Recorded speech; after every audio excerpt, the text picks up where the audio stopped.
Hello বন্ধুরা, আজ আপনাদের জন্য আবার একটি রেসিপি নিয়ে চলে এসেছি। নিরামিষ সোয়াবিন তো অনেক খেয়েছেন, আজ আপনাদের খাসির চর্বি দিয়ে সোয়াবিন বানানো দেখাবো। এটা আমি কিভাবে বানাচ্ছি এবার দেখুন।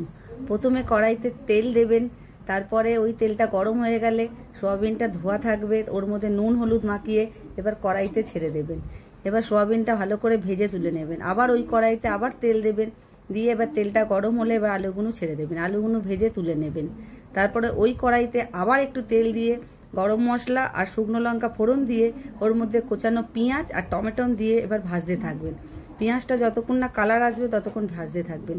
ভাজা হয়ে গেলে ওর মধ্যে পেঁয়াজ বাটা দিয়ে দেবেন, তারপরে আদা রসুন কাঁচা লঙ্কা বাটাটা দিয়ে দেবেন, দিয়ে এবার ভালো করে কষতে থাকবেন। তারপরে হলুদ গুঁড়ো, নুন, জিরের গুঁড়ো, লঙ্কার গুঁড়ো, কালার লঙ্কা দিয়ে এবার ভালো করে কষতে থাকবেন।